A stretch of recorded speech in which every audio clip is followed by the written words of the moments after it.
It's a romantic story. They met at a ball at Versailles in 1930. She was Dominic Bea. Her uncle and father invented Schlumberger oil fill technologies. They lived in Paris, they met and married. World War II broke out and they fled Nazi-occupied Europe after working in the resistance.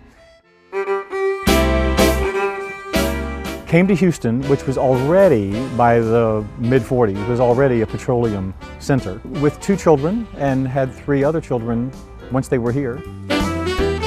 The Menils asked the artist Mary Callery whom they should hire as an architect, and she recommended Philip Johnson. Johnson was particularly known for building his own weekend house called the Glass House outside New York, which had walls completely of glass.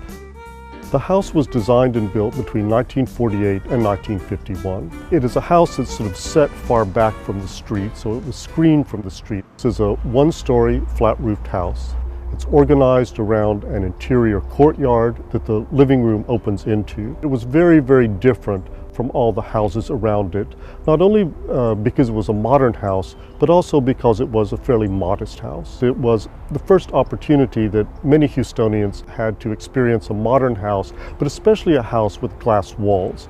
And I heard one story from the widow of an elderly architect who came here for a morning tea, and she remembered just being stunned by the amount of sunlight that poured into the house. Philip Johnson was just starting his career when he designed the Menil house. In the 1970s, Philip Johnson's career took off, particularly because of his association with the Houston developer Gerald Hines. Johnson ended up doing work throughout the United States for Hines as well as for other developers. I am sure they found it a somewhat challenging and fascinating frontier, and they enriched it tremendously. They brought their new ideas in art, architecture, in ways of thinking, human rights. Someone has said that they administered the shock of the new to this part of the world. The art collecting started soon after they married, with her portrait by the great surrealist Max Ernst, who was of course unknown at the time and needing commissions at the time. Her portrait was done. It's a very unusual portrait, as it would be by Max Ernst, and she did not like it.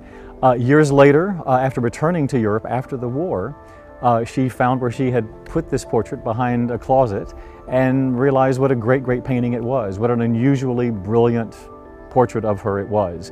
John also bought a Cézanne watercolor in New York City in 1945, I believe, paid $100 for it, brought it back to Houston in a briefcase. And they made great friendships with artists, living artists, Rene Magritte, Andy Warhol, Robert Rauschenberg, Jasper Johns. They collected artists in depth, and they really got to know them personally. And of course, the collection soon outgrew this really rather modest house.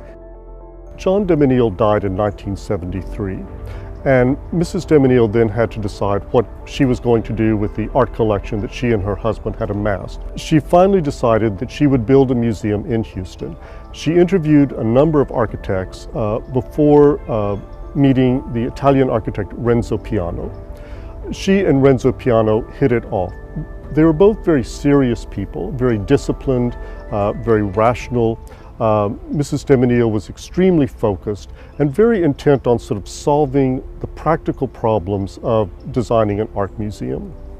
And when Renzo Piano talked about the building that he designed for the Menil collection, the art museum, he really focused his discussion of his design on his resolution of those practical problems.